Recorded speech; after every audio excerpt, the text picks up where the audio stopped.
की जरूरत है क्या आपको कि अनम्यूट ही रहने दो? अनम्यूट अनम्यूट रहने दो। सर स्टार्टिंग में म्यूट कर नहीं दीजिए सर, मचाएंगे, वरना आपका स्टार्टिंग में नेटवर्क म्यूट कर खराब दीजिए। सर हाँ, थोड़ी देर म्यूट कर कर दो दीजिए सबको, थोड़ी सी देर के लिए। म्यूट कर देना। चैट डिसेबल मत करना।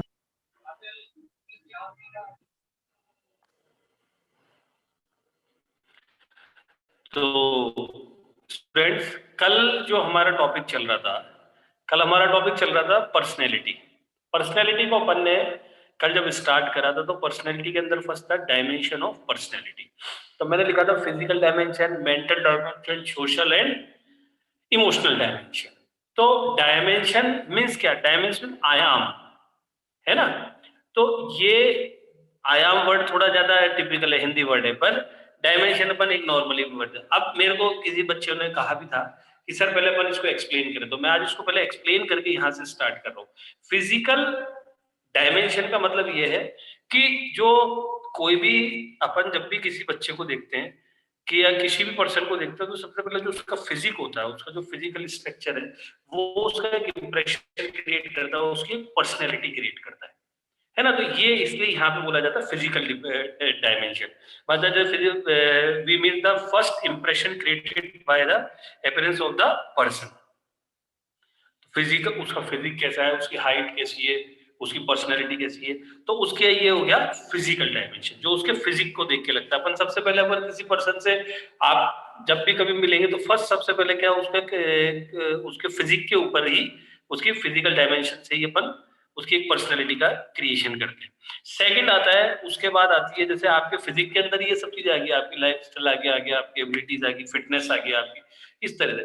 फिर होगा मेंटल डायमेंशन कि कितना इंटेलिजेंट है ना बच्चा, कितना इंटेलिजेंट है, कितनी उसमें इंटेलिजेंस है, कितना वो इजी आपकी बात को समझ रहा है, कितना वो जो पर्सन है वो मेंटली कितना प्रिपेयर रह गया, आप अपने आप को मेंटेन कर रहा है, मेंटली एस्पेक्ट्स उसकी किस तरह से। तो ये होता है उसका मेंटल डायमेंशन।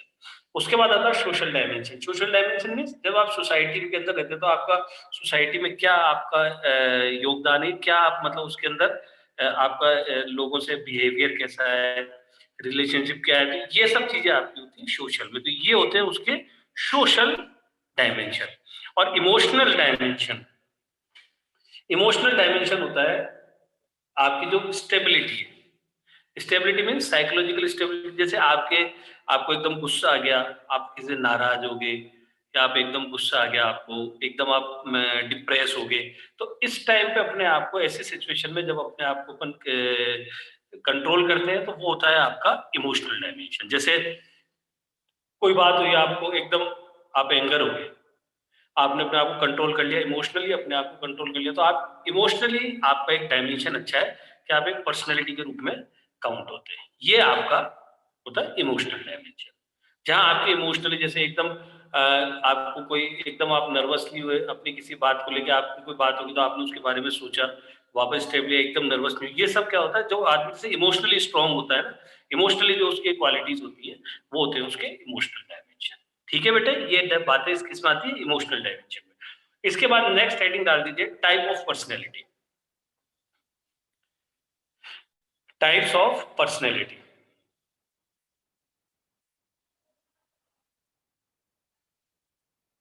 तो मैं आपको थोड़ा सा क्लियर कर देता हूँ। पर्सनैलिटी टॉपिक ऐसा है जिसके ऊपर से क्वेश्चन पुटअप होता है। तो पर्सनैलिटी में क्या है, टू राइटर हैं, एक है William Herbert Sheldon, doctor William Herbert Sheldon, एक है डॉक्टर जूंग। तो विलियम हर्बर्ट शेल्डन जो है, उन्होंने जो आपकी पर्सनैलिटी है उसको आपके फिजिक के अकॉर्डिंग बताया है। उनके हिसाब से पूरे जितने भी लोग हैं वर्ल्ड में, वो तीन ही तरह के लोग हैं, एंडोमॉर्फ, मेसोमॉर्फ एंड एस्टोमॉर्फ। उनका फिजिकल स्ट्रक्चर इस तरह से उन्होंने क्रिएट करा कि भाई जैसे एंडोमॉर्फ का ऐसा फिजिकल स्ट्रक्चर है, मेसोमॉर्फ का ऐसा है, एस्टोमॉर्फ का ऐसा है। तो उनका मानना यह है कि इन्हीं तरह के इसी कैटेगरी के पूरे वर्ल्ड के अंदर लोग हैं, मतलब जितने भी अपन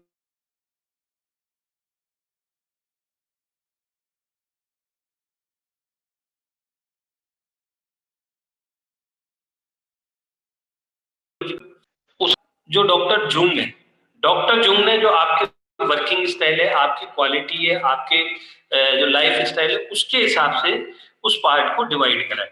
उन्होंने इंट्रोवर्ट्स, एक्सट्रोवर्ट और एम्बीवर्ट के नाम से इन 3 कैटेगरी में डिवाइड करा है पर्सनैलिटी को, है ना। मतलब जो पर्सन है, पूरे कितने भी लोग हैं, आप है, मैं हूं, कोई भी हो, जितने भी लोग हैं, हम सब इसी कैटेगरी के अंदर आते हैं, ठीक है। तो सबसे पहले अपने को लिखना है classification of personality by William Herbert Sheldon. लिखिए classification of personality by Sheldon, लिख लो, कोई दिक्कत नहीं है।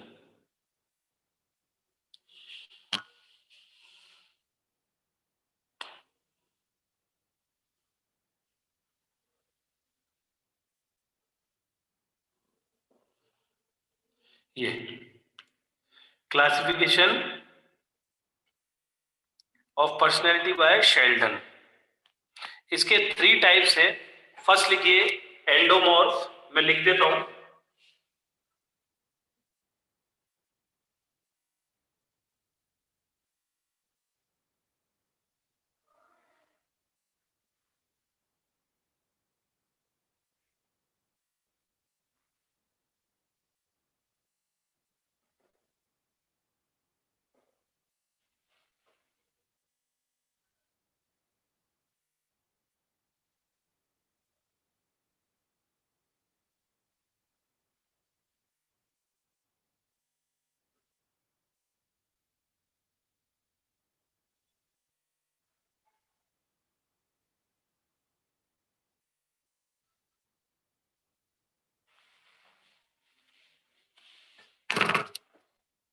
ये 3 पर्सनैलिटी के टाइप है, एंडोमॉर्फ, मेसोमॉर्फ एंड एस्टोमॉर्फ। नोट करिए पहले इनको।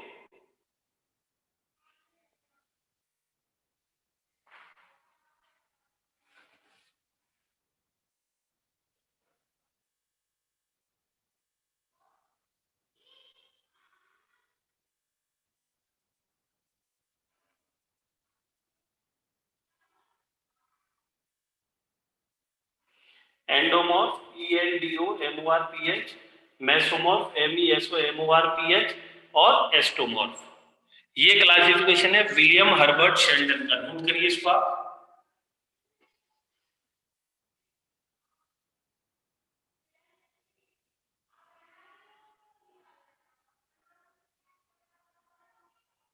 ठीक है, अब मैं थोड़ी थोड़ी सी आपको इसके अंदर नोट करा देता हूं ताकि फिर आपको बाद में दिक्कत नहीं होगी। फर्स्ट लिखिए इसके अंदर एंडोमॉर्फ, हेडिंग डाल दीजिए एंडोमॉर्फ। एंडोमॉर्फ के अंदर लिखिए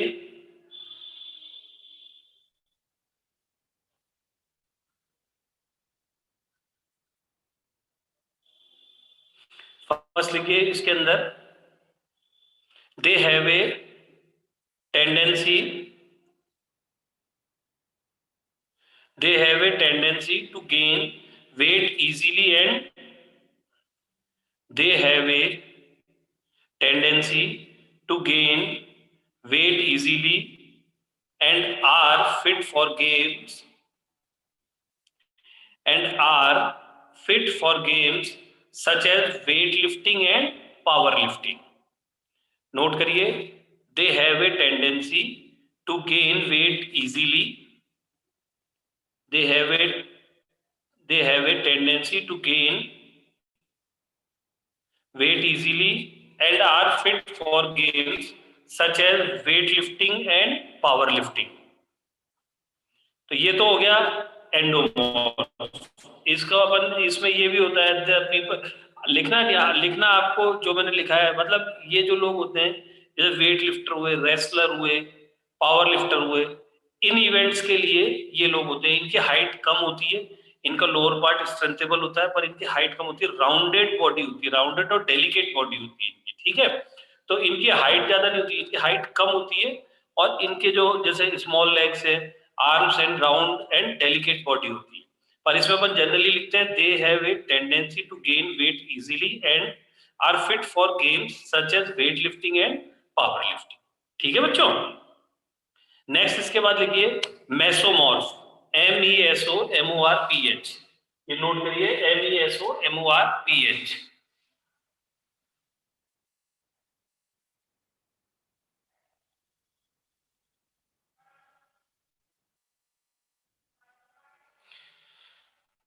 लिखिए आप मेसोमॉर्फ लिखिए, मेसोमॉर्फ के अंदर लिखिए people in this category have a people in this category have a people in this category have a well built and attractive body. People in this category have a well built and attractive body. They are called athlete body. They are can athlete body.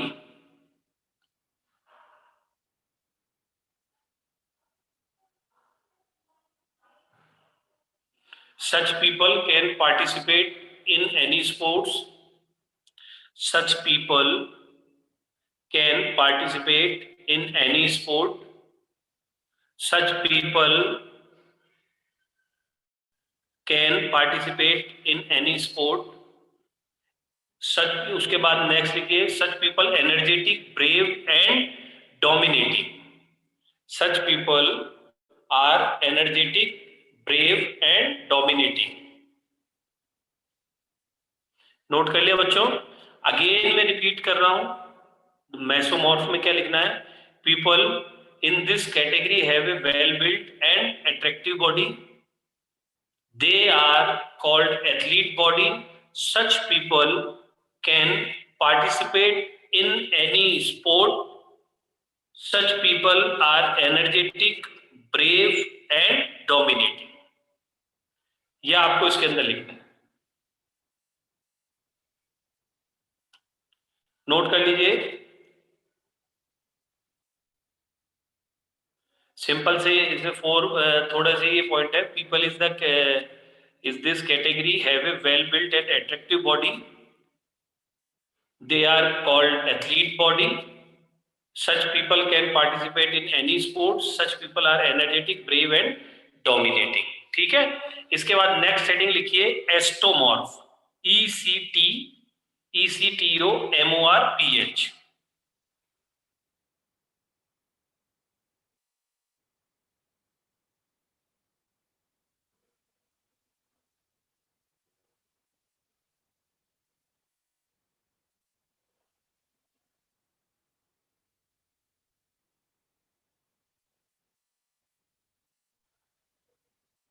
ठीक है.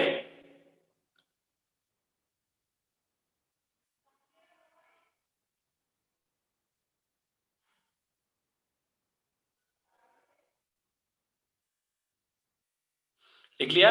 एस्टोमॉर्फ के अंदर लिखिए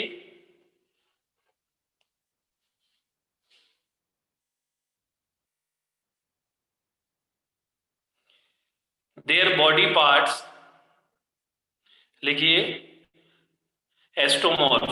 ECTOMORPH. ECTOMORPH. एस्टोमॉर्फ के अंदर लिखिए. एस्टोमॉर्फ में लिखिए their body parts appear to be long. Their body parts appear to be long, but their body frame is weak.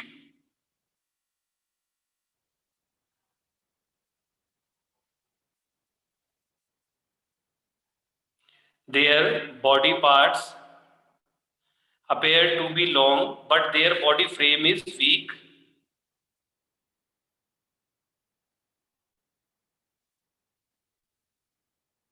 They are flat chest. They are flat chested. They are flat chested and have long muscles. They are flat chested and have long muscles.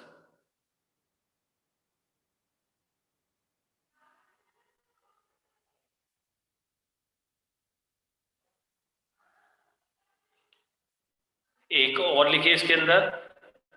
Such people are fit for endurance related activities. Such people are fit for endurance related activities. their metabolism is good and they do not gain weight.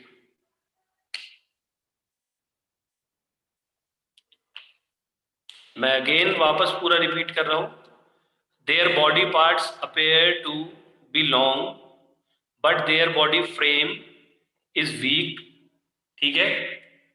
They are flat chested and have long muscles. They are flat chested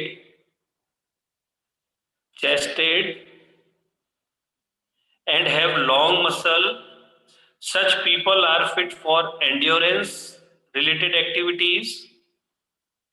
Such people are fit for endurance related activities. Their metabolism is good and they do not gain weight. Their metabolism is good and they do not gain weight. ये हुआ आपका एस्टोमॉर्फ. एक minute में अब आपको unmute कर रहा हूं, फिर बात करते हैं.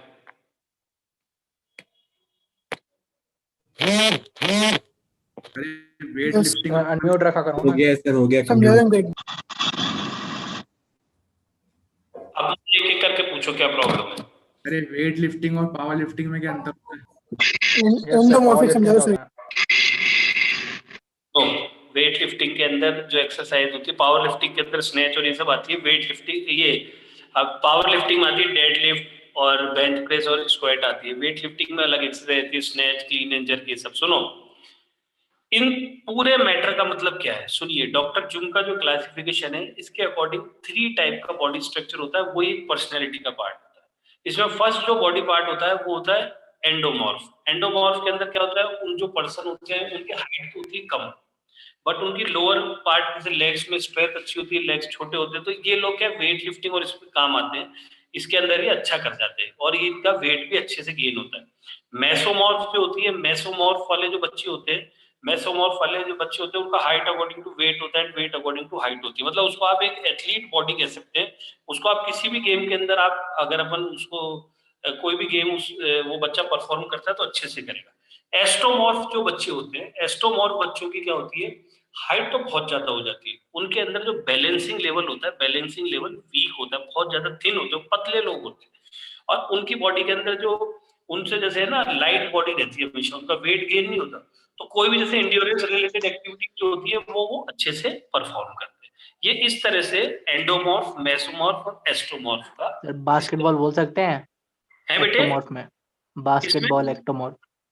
बास्केटबॉल, अरे यार कोई भी बच्चा हो, मेरी बात सुनो, मैं पर्सनैलिटी पढ़ा रहा हूँ. आप हो, मैं हूँ, कोई भी हो, हम अपने आप को जैसे कई आपके बच्चे देखोगे हाइट तो बहुत ज्यादा होती है और लोअर पार्ट बहुत ज्यादा वीक होता है. उनको मतलब ठीक है, उनमें पर बैलेंसिंग भी कम रहेगा, उनका बॉडी वेट भी नहीं बढ़ता. पर ऐसे लोग क्या, हाँ, इन गेम्स के अंदर वो यूज होता है, एंड्योरेंस एक्टिविटीज वो कर सकते हैं क्योंकि उनकी हाइट ज्यादा होती है, उनके बॉडी वेट बहुत कम होता है इसके.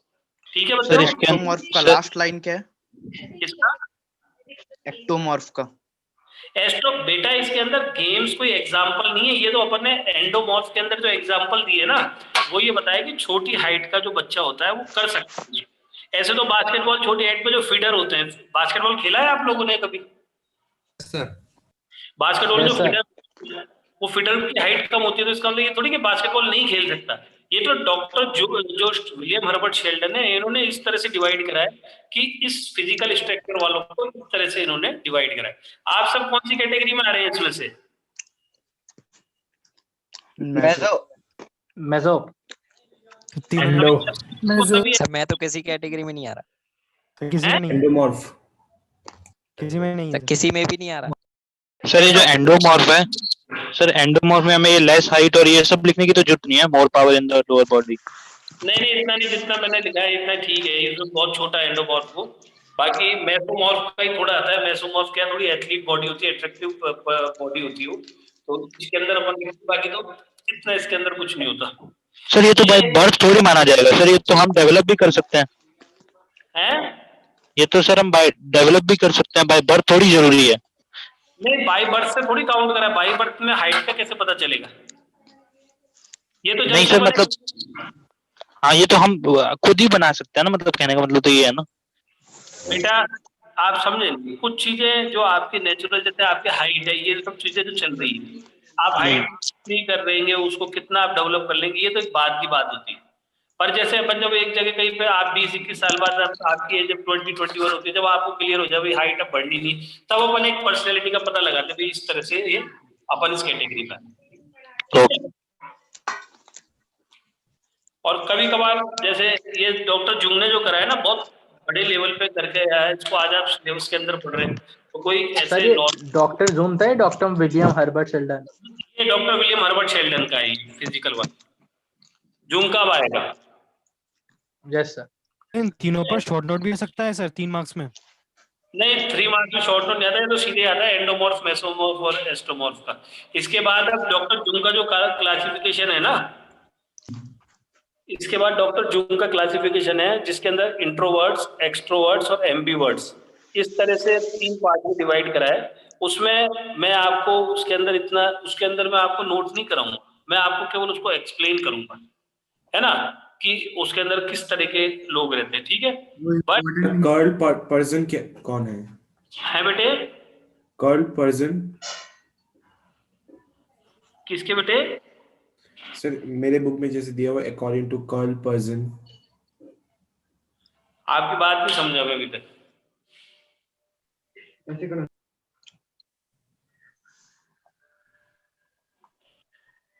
जूम जूम लिख लीजिए सर।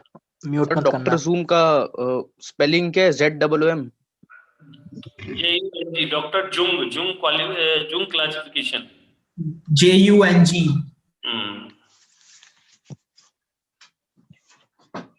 मैं नोट कराया तो बस बोर्ड। डॉक्टर जुंगी है ना? हाँ जी, डॉक्टर कुछ जुंग आगे ही नहीं है, है ना? मैं नोट करा।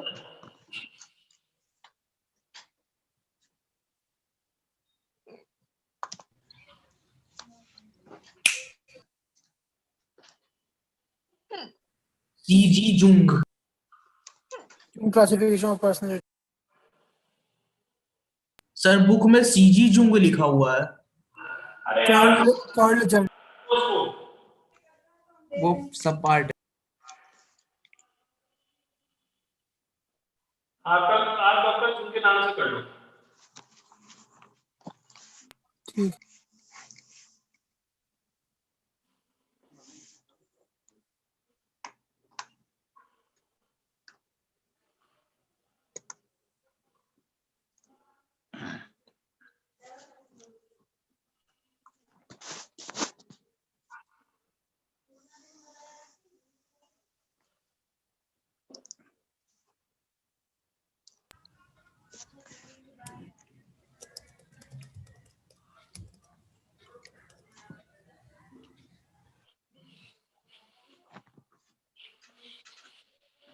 नोट करो इनको सर पर्सनालिटी की है ना भैया। डॉक्टर जुंग का क्वालिफिकेशन है इंट्रोवर्ट, एक्सट्रोवर्ट और एम्बीवर्ट, इसको नोट कर लो यार। ठीक है। मैं फिर आपको क्लास में इसका बता दूंगा distract.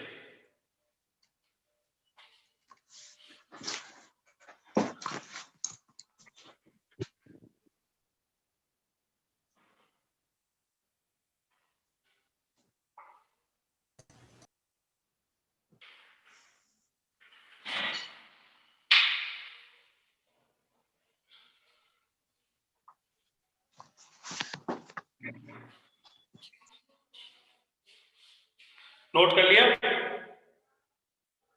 Sir. Yes sir. Yes sir. देखिए, डॉक्टर जुंग ने जो पर्सनैलिटी का डिवाइडेशन करा है ना बेटा, एक बार मैं पहले एक्सप्लेन कर लूं, उसके बाद आपको जिसको भी कोई प्रॉब्लम हो ना मुझसे पूछ लेना, है ना। एक डॉक्टर जुंग ने जो क्लासिफिकेशन करा है, उनके हिसाब से 3 टाइप्स के लोग होते हैं। आप भी उसी के अंदर रिकॉर्ड, आप, मैं, वर्ल्ड में जितने भी लोग हैं सब उन्हीं कैटेगरी के अंदर आते हैं। उनके हिसाब से इंट्रोवर्ट, एक्सट्रोवर्ट और एम्बीवर्ट। अब इसके अंदर क्या होता है, मतलब इसका मतलब क्या, अंतर्मुखी, बाह्यमुखी एंड उभयमुखी, ये इसका हिंदी में मीनिंग है। अंतर्मुखी, बाह्यमुखी एंड उभयमुखी। अब इंट्रोवर्ट्स के अंदर जो लोग होते हैं ना, इंट्रोवर्ट्स जो लोग होते हैं वो होते हैं, मतलब जैसे such people are withdrawn and like to be alone, ठीक है। Their point of view is personal. They are careful in putting across their point. They are not socially and tactful. समझ में आई बच्चों बात? ये जो लोग होते हैं ये अकेले ही रहना पसंद करते, ये अकेले एकांत मतलब अकेले में रहना ज्यादा पसंद करते हैं। ये अपने जो इनका जो भी पॉइंट है, ये इनके जो व्यूज होते हैं, ये सब उनके पर्सनल होते हैं। ये they are careful putting across their point, they are not socially and tactful. ये कोई ज्यादा इधर उधर वो नहीं करती है, अपने काम के ऊपर दिमाग लगाते, बाकी से इनको कोई मतलब नहीं होता, और ये अपने ये सोशली भी नहीं होते। ये तो हुआ इंट्रोवर्ट। एक्सट्रोवर्ट जो लोग होते हैं, this type of people are opposite to introvert, ठीक है। तो ये जो लोग होते हैं, they take decision quickly and implement them immediately. ये लोग जो होते हैं, they participate in all social activities. Such people are large hearted, brave and stress free. They have a positive outlook at life in the present. तो ये लोग जो होते हैं ये सोशली भी होते हैं और स्ट्रेस फ्री भी रहते हैं, सोशल वर्क भी करते हैं, इनका पॉजिटिव आउटलुक होता है, और they take decision quickly and implement them immediately, ठीक है। इसके बाद आता है एम्बीवर्ट। तो they fact is that there are very few people who have all the traits of introverts और एक्सट्रोवर्ट्स। मतलब जो एम्बीवर्ट के लोग होते हैं, इनके अंदर ये जो एम्बीवर्ट के लोग हैं, इसके अंदर ये और ये दोनों क्वालिटीज इनके अंदर होती है, ठीक है। ये they are some traits of introverts and some of extroverts. तो जिनके अंदर मतलब इंट्रोवर्ट्स की भी और एक्सट्रोवर्ट की भी क्वालिटी होती है, वो क्या हो जाते हैं? एम्बीवर्ट्स। ये आपका इसका डॉक्टर जुंग का क्वालिफिकेशन है। अब अगर किसी को दिक्कत हो तो पूछ लीजिए आप। अरे बोर्ड में क्वेश्चन आएगा तो बताएगा नहीं, लास्ट वाला क्लासिफिकेशन सर वो लास्ट वाला बता दो फिर से। बोर्ड में क्वेश्चन आएगा तो मैंने आपको जो इसकी क्वालिटी बता रहा हूं, मैंने आपको एक्सप्लेन कर दिया। इसको एक बार आपको रीड करके एक बार लिख लीजिए। जैसे आप इंट्रोवर्ट्स के अंदर लिखते हैं, such people are withdrawn and like to be alone, their point of view is personal, they are careful in putting across their point, they are not socially and tactful। ये आपको उसके अंदर लिखना है सर। हाँ बेटे, एम्बिवेंट वाला बता दीजिए फिर से। थर्ड वाला रिपीट कर दीजिए सर। तो बुक में नहीं है। डेफिनेशन बता दीजिए। Yes, sir. Please repeat the Yes, third sir. point. which first second third third point. Third ambivert. M. सुनिए, एम्बीवर्ट जो होते हैं वो इंट्रो जो पर्सन होते हैं उनके अंदर इंट्रोवर्ट और एक्सट्रोवर्ट दोनों के क्वालिटीज होती है ना। Most people have a combination of trait and such people are called ambivert. They have some traits of introverts and some of extrovert. इनके अंदर दोनों की क्वालिटीज आपको देखने को मिलती है। ये होता है एम्बीवर्ट का। समझ में आई बच्चों? इसको हिंदी में बोला जाता है उभयमुखी। फर्स्ट हुए अंतर्मुखी, सेकंड बाह्यमुखी और थर्ड हुए उभयमुखी, ठीक है। ये इसका आपका पॉइंट है।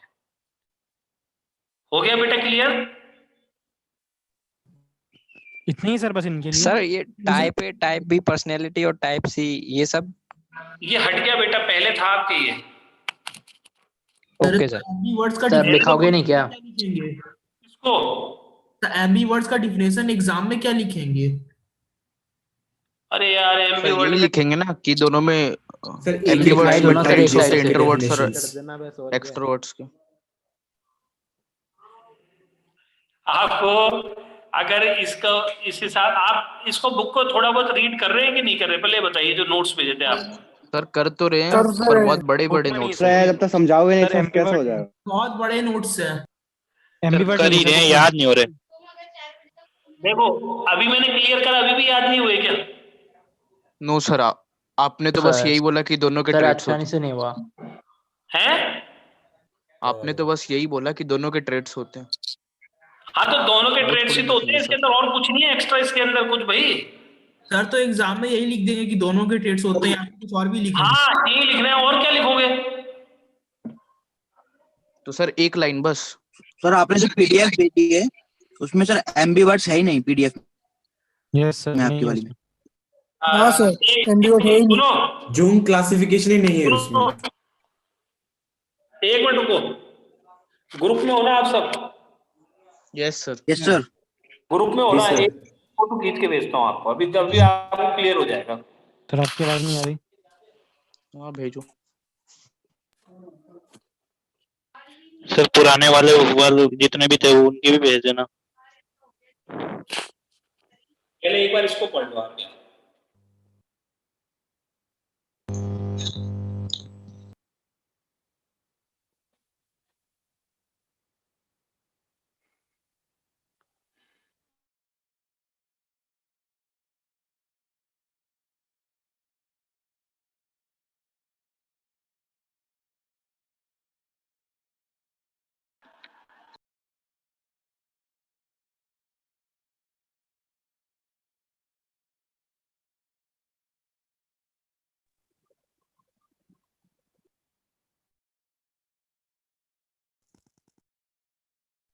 सर इस चैट में भी भेज दीजिए।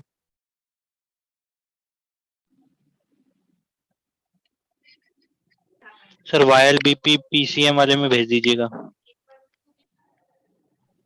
सर इस चैट में भी।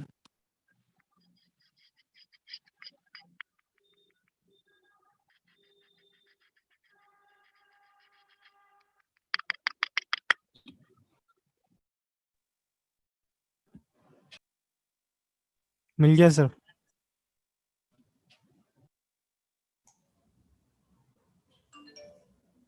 सर गायब है।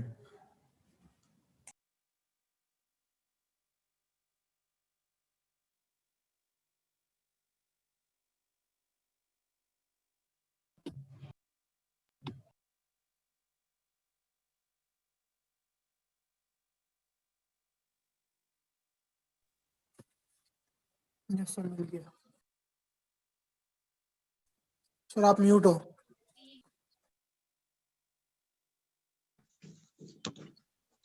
चेक करा? यस सर, मिल गया। Yes sir. Yes yes sir, sir. मिल गया सर। अब तो नहीं है कंफ्यूजन किसी को? No no sir. सर। बेटा मैं सर हैं, ग्रुप पे सेंड किया है ना आपने? बिल्कुल किया है। सर अभी तक आया नहीं है। आया नहीं है मिल गया सर। सर, मिल गया। गया सब मिल बोल गया रहे सर, थे, टेलीफोन में क्यों नहीं आया? मिल गया। आ मिल जाएगा। गया सर। मिल गया सर। देखो क्या है, मैं जो भी आपको यहाँ पे नोट करा रहा हूँ ना, वो बिल्कुल आपको शॉर्ट एंड स्वीट प्रोसेस से करा रहा हूँ, ताकि अपने एग्जाम के अंदर मार्क्स डिडक्ट नहीं हो और अपने को फुल मार्क्स मिले। सर थोड़ा लंबा खींच देंगे।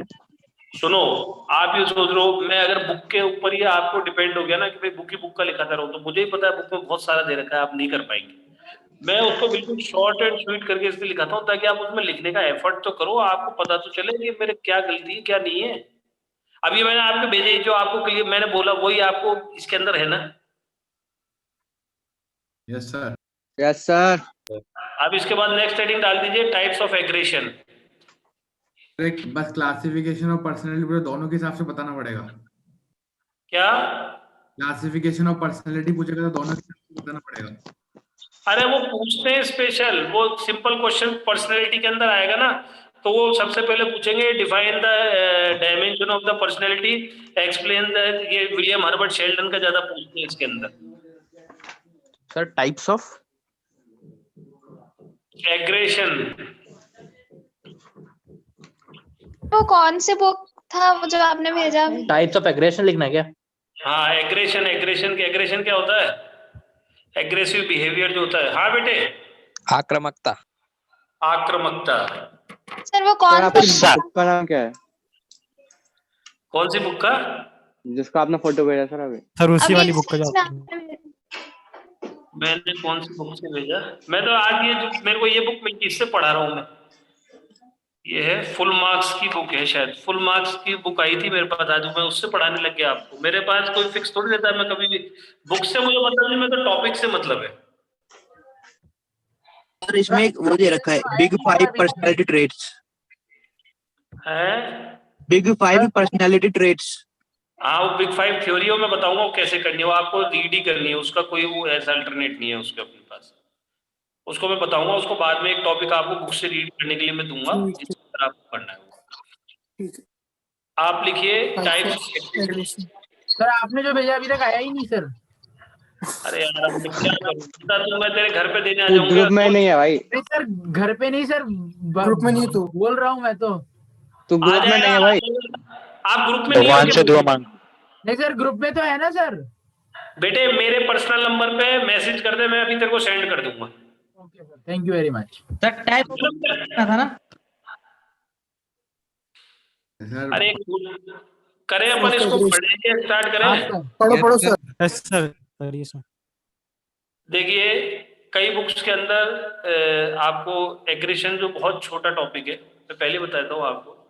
कई बुक के अंदर तो इसके अंदर 2 टाइप दे रखे हैं, उसमें देखना एक बार नोट्स के अंदर कौन कौन से एग्रेशन दे रखे हैं। हॉस्टाइल दे रखा है, इंस्ट्रूमेंटल दे रखा है और एसर्टिव दे रखा है। तीनों दे रखे हैं कि 2 दे रखे हैं, एक बार देख के बताओ मेरे को। तीनों सर तीनों दे रखे सर, तीनों है सर, 3 दे रखे हैं। सर 2 दे रखे हैं। मिल गया। कौन से 3 नोट्स? है सर। तीनों है सर सर। जो आपने भेजे, जो मैंने PDF भेजा है उसमें बताओ मेरे को। तीनों है सर, तीनों ओ नोट। तीनों है। तीनों है ना? क्या तीनों दिए।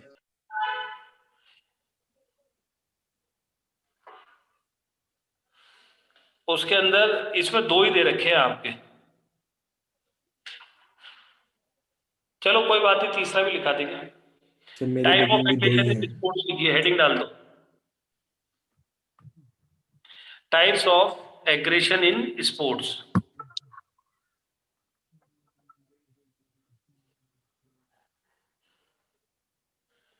लिखा बच्चों? Yes sir. अब इसके अंदर देखिए टाइप ऑफ एग्रेशन के अंदर फर्स्ट लिखिए instrumental aggression. Instrumental aggression. Heading type of aggression in sports. हाँ, type of aggression in sports. Instrumental aggression.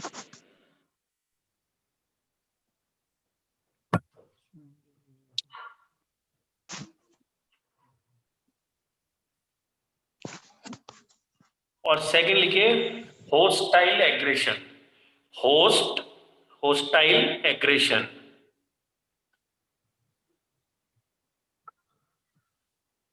मैं पहले जो 2 है ना उनको क्लियर कर देता हूँ, फिर तीसरे वाले को भी आपको कर देंगे, ठीक है। सेकंड लिखिए होस्टाइल एग्रेशन। लिखा बच्चों? Yes sir. है ना? अब मैं देखो आपको है ना इसका एक सिंपल इसको प्रोसेस में बता रहा हूँ, बिल्कुल। इंस्ट्रूमेंटल एग्रेशन जो होता है उसके अंदर जो पर्सन होता है उसका जो मतलब एम होता है, उसका जो मोटिव होता है, उसका मोटिव ये नहीं होता कि वो दूसरे को इंजर्ड करे। उसका केवल मोटिव ये होता है कि अपना जो उसका टारगेट है उसको पूरा कर सके। जैसे फुटबॉल खेल रहे हैं आप, ठीक है, फुटबॉल में आप खेल रहे हैं तो आपको ये टारगेट नहीं, आप दूसरे को इंजर्ड नहीं करेंगे, आप अपनी बॉल को कैच करने की कोशिश करेंगे। इस तरह का एग्रेशन होता है इंस्ट्रूमेंटल एग्रेशन।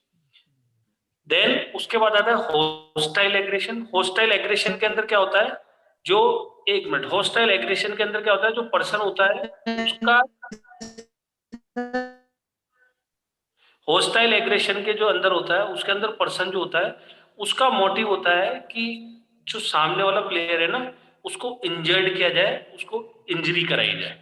उसका टारगेट ये नहीं है कि भाई मेरा मेरा उसके अंदर में हम जीतना है, हमें ये करना है। उसको तो ये है कि भाई उसको इंजर्ड करना है, मतलब एक इंटेंशन के साथ उसको इंजर्ड करने का एक टारगेट रहता है। देन उसके बाद जो आपका थर्ड नंबर का है, वैसे तो 2 इसके अंदर है बुक के अंदर, तो मैंने दोनों आपको बता दिए। जैसे सर वो हॉस्टाइल में इंजर्ड भी करना है और टारगेट को भी अचीव करना है। हॉस्टाइल के अंदर मेन जो उसका टारगेट है ना वो इंजरी है और अचीव नहीं करना है सर। वो नहीं हो, उससे मतलब नहीं है। सुनो, उसको उसका दुश्मनी उतारनी है। हैं? दुश्मनी उतारनी। कबीर सिंह बनना है। एक मिनट रुको, तुम ऐसे एक मिनट सुनो। सर होस्टाइल म्यूट कर दो एग्रेशन, सबको। अरे किसी को कुछ नहीं कर रहा मैं, एक मिनट रुको आप। सर एक बार इंस्ट्रूमेंटल रिपीट कर दो। मैं वापस रिपीट कर रहा हूँ, एक मिनट रुको। सर एक कैमरा ढंग से लगा दो।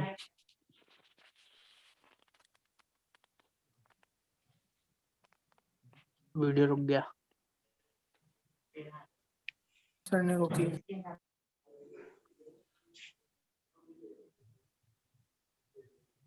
भेज रहे व्हाट्सएप ग्रुप।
सर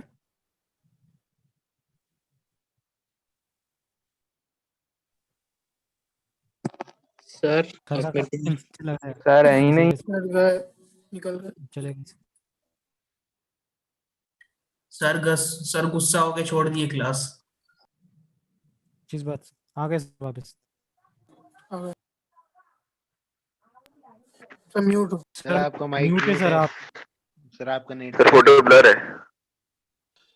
हो गया जो आपने क्लियर? फोटो भेजी वो ब्लर है। सर नहीं है क्या भाई, सर? सही आ रही है। जी सर हो गया।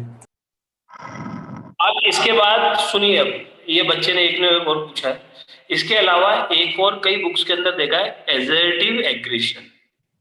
एजर्टिव एग्रेशन क्या होता है? जिसके अंदर पर्टिकुलर एक टेक्निक के थ्रू अपन फाउल करते हैं। उसके अंदर अपने को ये नहीं होता, मतलब उसके अंदर एक पर्टिकुलर टेक्निक आपको दिखाई जाती है।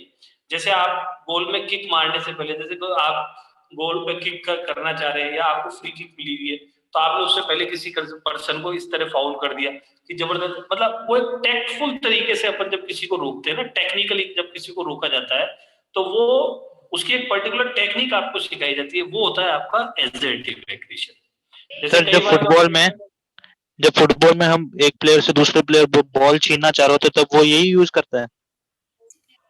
नहीं, एक प्लेयर से बॉल छीनना नहीं।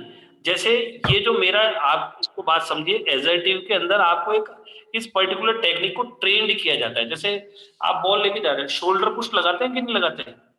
Sledging sir, sledging. Football shoulder push ही अपन उसको काउंट करते हैं। जैसे आप लगता है कैसे दो फॉरवर्ड डिफेंडर फॉरवर्ड लग रहे हैं तो शोल्डर पुश यूज करके अपने आप को आगे लेके जाना।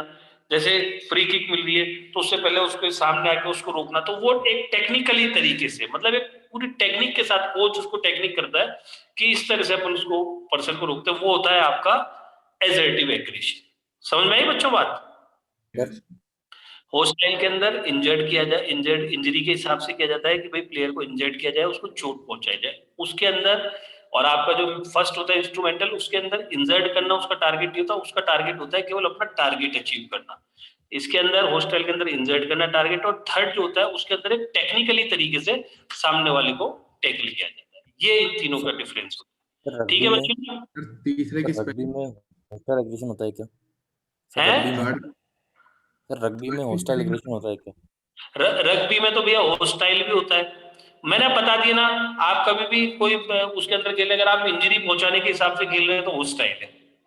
आपको अगर कोई टेक्निक आपने सीखी है जिससे सामने वाले को आप रोक सके, जो है गलत टेक्निक पर आप उसको रोकने के लिए यूज कर रहे हैं और आपने पर्टिकुलर सीखी है वो टेक्निक, वो होता है आपका एजर्टिव। और एक आप सामने वाले को टैकल कर रहे हैं केवल अपने टारगेट को अचीव करने के लिए, आप उसको नुकसान नहीं पहुंचाना चाह रहे, आपका उससे मतलब नहीं, आपको केवल अपना टारगेट अचीव करना है, वो है आपका इंस्ट्रूमेंट।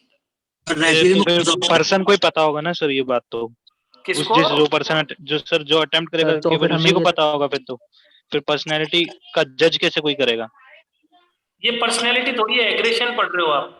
रेसलिंग में कौन सा सर एग्रेशन हमें होता है? थर्ड वर्ड लिखनी है, एजल्टिव एग्रेशन। किसमें? एजल्टिव रेसलिंग एग्रेशन में लिखना है क्या? एग्जेक्टिव एक बार आपके अगर बुक के अंदर है तो रीड कर लेना। इस बुक पे 2 ही बुक थे में तो मैंने नहीं है। आपको सर आप एक्सप्लेन कर दो ना तीसरा। तीसरा ही सर तो बुक कर पे दिया हुआ रहा है। हूँ, एग्जेक्टिव ही तो कर रहा हूँ, और क्या कर रहा हूँ मैं इतनी देर से। रेसलिंग में कौन सा एग्रेशन होता है? किसमें? रेसलिंग रेसलिंग में अगर मैंने क्या कहा, अगर आप केवल आप अपना टारगेट अचीव कर रहे हैं और उसके केवल टारगेट के ऊपर ध्यान करके आप अपने आप को फोकस करके आप एग्रेसिव हो रहे हैं, तो वो होगा आपका इंस्ट्रूमेंटल। दूसरा होता है, अगर आपको टारगेट से मतलब नहीं, आपको तो बस ये रेसलिंग में यार सामने वाले प्लेयर को इंजर्ड कर दूं मैं, तो वो होता है आपका होस्टाइल। हॉस्टाइल। पर्टिकुलर टेक्निक सीखिए जिससे सामने वाले को आप टैकल कर सके, जिससे आप उसको रोक रहे हैं, मतलब गलत तरीके से ही रोक रहे हैं, पर वो होता है आपका फिर एसर्टिव। ठीक है, क्लियर बच्चों? Okay sir. ओके इसके बाद एडहेरेंस का एक टॉपिक था इसके अंदर। एडहेरेंस मेरे हिसाब से शायद उसके अंदर नहीं है, आप एक बार चेक कर लेना एडहेरेंस का है कि नहीं है। अरे तीसरा वाला क्या बोला आपने? Assertive spelling?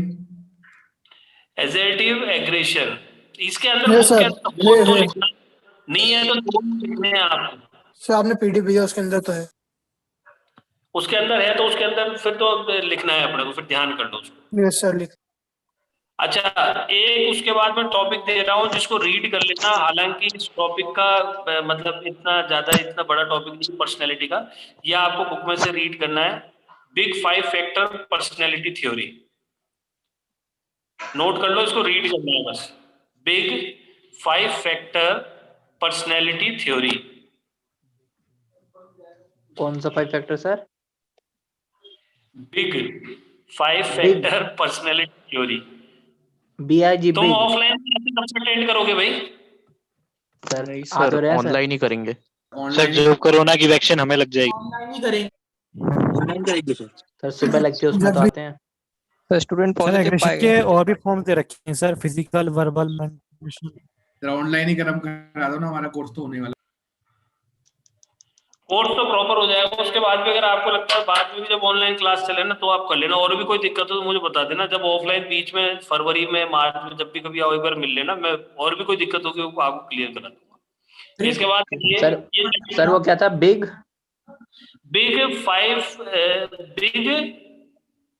5 फैक्टर। हाँ, big 5 factor black. Big 5 factor personality theory. Sir इससे पहले वाला टॉपिक कौन सा था? हॉस्टाइल और इसके बीच में जो आपने बोला कि यार ये है क्या? इंस्ट्रूमेंटल। एसर्टिव। नहीं सर उसके बाद भी तो कुछ बोला था। वो तो टॉपिक है, बिग रीड करके आना है। वो मैंने बोला था अडहेरेंस एक टॉपिक था इसमें साइकोलॉजी में, शायद उसको हटा दिया है। सर है ही नहीं, कहीं दिखा ही नहीं सर। नहीं है सर, हटा दिया। नहीं है तो कोई बात नहीं ना यार, अगर होगा भी तो भी क्या दिक्कत है, अपने वापस लिखा देगा। नहीं है वो, मैंने चेक कर लिया उसको। हाँ सर। अब लिखे कितने चैप्टर हो गए अब आपके? सर ये फॉर्म्स ऑफ एग्रेशन भी था एक पीडीएफ में आपके। अच्छे से लगा था। अब कितने चैप्टर हो गए? 9th chapter. 4 बचे हैं, 2 4 3 बचे 4 हैं। क्या? सेकंड का कहा था आपने। चैप्टर कंप्लीट हो गया? 4 और बचे हैं। सर इतना छोटा? सर एग्रेशन के लिए ऐसा अभी तो काफी हो टाइम हो गया। सर ऐसे कैसे टाइम नहीं हो गया? मेरी बात सुनो, मैं आपको क्लियर कर दूं। अब आपके छोटे छोटे चैप्टर है बिल्कुल, ये जो मैं बता रहा हूँ ना। अब आप अपनी क्लास कितनी क्लास होगी? टोटल क्लासेस कितनी हुई अपनी? सर गिनते थोड़े ना। गिनते नहीं है, चलने दो। 10-15 4 तारीख से स्टार्ट होगी, 4 तारीख से। बीच में एक तो छुट्टी भी होगी, देखो आप। कोई बात नहीं, अपना कोई दिक्कत नहीं है। 14 दिन। इसको अपने हिसाब से अपन पूरा करेंगे। कल या कल तो नहीं, कल तो फ्राइडे, सैटरडे को आपका कोर्स कंप्लीट हो जाएगा। लिखिए इसके अंदर थर्ड चैप्टर नंबर 3 डालते हैं, योगा एंड लाइफ। सर अभी एग्रेशन में भी काफी चीजें दे रखी हैं सर अभी पढ़ाओगे क्या? क्या दे रखा है एग्रेशन में? सर कॉजेज दे रखे हैं, फॉर्म्स दे रखे हैं, सर ये भी पढ़ने हैं क्या एक बार? वही तो सर, दे रखे तो पढ़नी है ना। अरे पढ़ना तो सभी पढ़ेगा, एग्जाम्पल आ गया कि एग्रेशन का एग्जाम्पल बताओ। मैंने आपको एग्जाम उसको अगर इस तरह से अगर आप करना चालू करो, जब आपको उसकी पूरी थ्योरी पता चलेगी, फिर आपको क्या दिक्कत आ रही है? फिर भी कोई प्रॉब्लम हो तो बताओ। वही तो क्या होता है? सर पर वहां पर सोचना तो पड़ेगा ही ना। सर क्या है चैप्टर का थोड़ा नाम? थोड़ा बताए देते सर, कॉजेस वगैरह भी। सर वर्बल भी है, फिजिकल, मेंटल, इमोशनल। बेटा जो मैंने बिल्कुल आपको सीधे लिखा दिए उनको लिख लो आप। इसमें मैं क्या कह रहा हूँ, इसके अंदर जो बुक्स है, हर बुक्स के अंदर अलग अलग कुछ दे रखा है। मैंने आपको जो एग्रेशन का बिल्कुल टाइप जो बताया ना, बिल्कुल प्रॉपर लिखा है। आपको इसके अंदर दिक्कत है, और अगर कोई कॉजेस का भी ऐसा होगा तो लिखा, कोई प्रॉब्लम नहीं। ठीक है, अब आप तो हेडिंग डाल दीजिए yoga and chapter number 3, yoga and life style.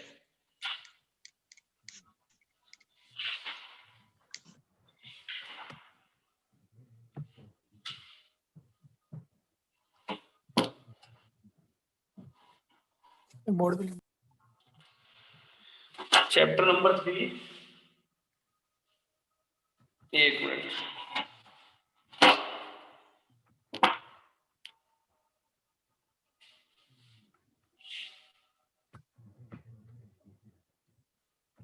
Sir yoga and lifestyle. हाँ, ये चैप्टर नंबर 3। सर ये चैप्टर 11th में भी है? अरे वो 11th में योगा है।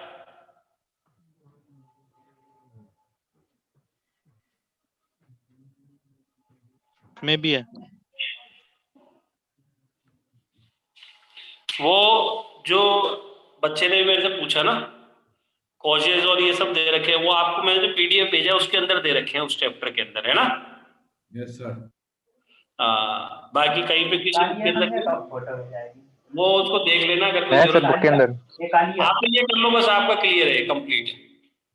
ये है chapter yoga and life style.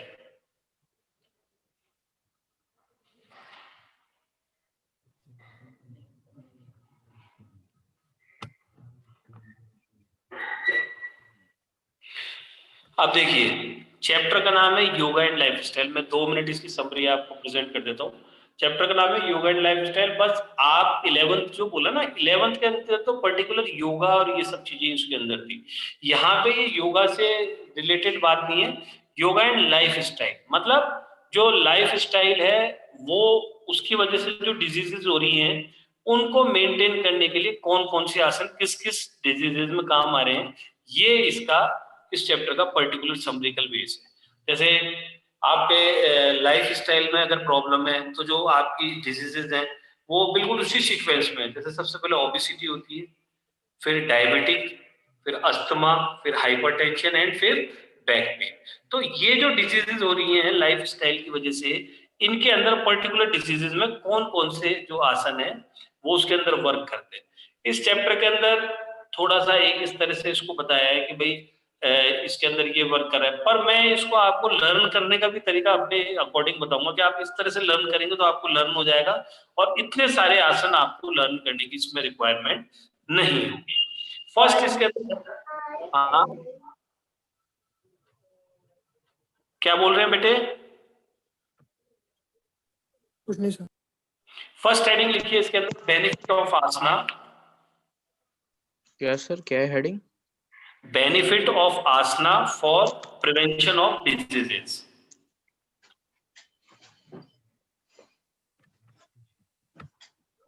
Benefit of asana for prevention of diseases.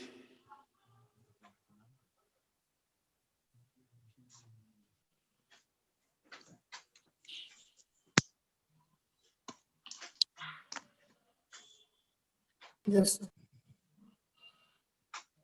इसके अंदर फर्स्ट आप लिखेंगे, फर्स्ट हेडिंग डाल लो। मतलब मैं ये बहुत शॉर्ट है, छोटी छोटी चीजें, इसको केवल अगर एक्सप्लेन भी करते हो जनरल 2 से 3 लाइन में करते हैं। वैसे इस तरह का क्वेश्चन कभी आता नहीं है, पर अपन एक कॉमन क्वेश्चन है योगा एंड लाइफस्टाइल का, इसलिए मैं आपको लिखा रहा हूँ। फर्स्ट लिखिए इसके अंदर, improve concentration ability. improve concentration ability. Second लिखिए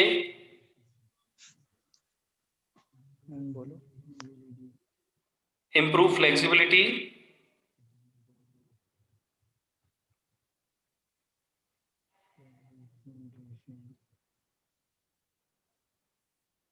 लिखा improve flexibility. Second improve concentration ability. Second लिखिए improve flexibility. थर्ड लिखिए improve digestive system. improve digestive system.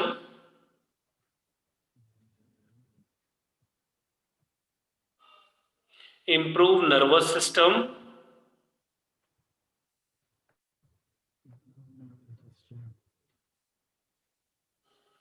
improve digestive system, improve nervous system, improve circulatory system,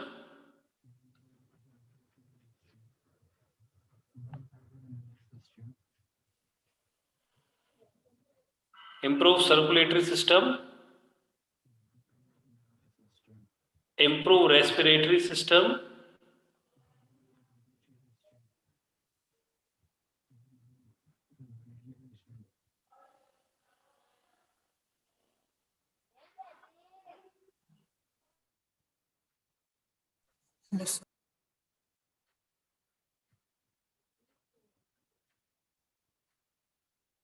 improve अपन लिखा improve concentration ability, second improve flexibility, third लिखा अपन ने improve digestive system, improve respiratory system, improve circulatory system और improve nervous system. ये तो अपन ने लिखा है, इसका एक जनरल आपने इसके अंदर लिख लिया benefit of आसना.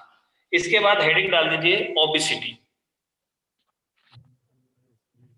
फर्स्ट जो लाइफ स्टाइल डिजीज है ओबेसिटी, ये अपन कल की क्लास से स्टार्ट करेंगे. हेडिंग डाल दीजिए ओबेसिटी. सही थे ना? हाँ. अरे एग्रेशन का मतलब क्या था? किसका? एग्रेशन का. एग्रेशन की डेफिनेशन यही क्या? आक्रामक. गुस्सा. अरे गुस्सा भाई. सर जो आपने फोटो भेजी है वो थोड़ी सी ब्लर है ऊपर. लास्ट पॉइंट क्या बताया आपने रेस्पिरेटरी सिस्टम के बाद? हॉस्टाइल वाली फोटो वापस भेज दीजिएगा. वो हेडिंग डालिए ओबेसिटी. फर्स्ट हेडिंग डालिए रेस्पिरेटरी सिस्टम के बाद क्या बताया आपने पॉइंट? किसके? रेस्पिरेटरी सिस्टम के बाद लास्ट पॉइंट है वो. Last point improve respiratory system. उसके बाद नेक्स्ट हेडिंग डाल दीजिए ओबेसिटी. ओबेसिटी के अंदर मैं आपको, आप तो हेडिंग डाल दीजिए. अब इसके ओबेसिटी के लिए जो आसन इसके अंदर दे रखे हैं वो आसन कल मैं आपको उनको लिखाऊंगा और उनको लर्न करने का तरीका ही मैं बता दूंगा आपको किस तरह से लर्न करने हो. ठीक है सर चैप्टर 7 ओबेसिटी हेडिंग डाल दिया. आपको कोई टॉपिक व्हाट्सएप करने हैं चैप्टर 7 के. चैप्टर 7 के कोई टॉपिक अपन को भेजने हैं. हाँ सर, पहले एक बार ये अपनी समझ नहीं आए थे ना वो वाले टॉपिक. अरे मैं कर दूंगा, कोई दिक्कत नहीं है ना. Okay sir. जो आपने फोटो भेजी वो भी फिर से करिए. कौन सी? अग्रेशन की जो आपने फोटो भेजी ऊपर से ब्लर है. वो अग्रेशन की सेकंड वाली हॉस्टाइल वाली फोटो ब्लर है थोड़ी सी. वो आप वापस मैं वापस खींच के भेज दूंगा यार. सर थर्ड एग्रेसिव क्या था सर? अग्रेशन एसर्टिव हॉस्टाइल उसके अंदर मैं करके भेज दूंगा आपको जो दिक्कत है. ठीक है. अब ये इसमें आसन बनाने भी पड़ते हैं क्या हमें एग्जाम क्या? में? इसमें आसन बनाने भी पड़ते हैं क्या हमें एग्जाम में? आसन? Yes sir. मतलब पिक्चर ड्रॉ करनी पड़ती है. वो नहीं, पिक्चर अगर आप करना चाहो तो करिए, वरना ऐसा कोई दिक्कत नहीं है. वो आपका एक इम्प्रेशन वाला पार्ट है, बाकी कोई दिक्कत नहीं है. अब ये कल मैं यहाँ ओबेसिटी से स्टार्ट करूंगा. ठीक है. कल आपका ये चैप्टर नंबर 2 दोनों कंप्लीट कर जाएंगे और परसों नेक्स्ट 2 चैप्टर आपके कंप्लीट करके कोर्स कंप्लीट कर देंगे. ठीक है. और जो भी आपको लग रहा है कल की क्लास में अपने को टाइम मिलेगा, जो जो पॉइंट है मैं भी अपने आप देख के आपको वापस एक बार आज या कल के अंदर आपके पास वापस व्हाट्सएप आ जाए. ठीक है बच्चों? सर पेपर के टाइम आसन करके ज्यादा नंबर नहीं ले सकते? किसका? सर आप तो फिक्स है. आसन करके दिखाएंगे. फालतू बात कर रहा है, छोड़ो सर. बोल रहा पेपर के टाइम पे आसन करके ज्यादा नंबर आ जाएंगे. ये सब फालतू बात कर रहे हैं सर. चलो ठीक है. Thank you.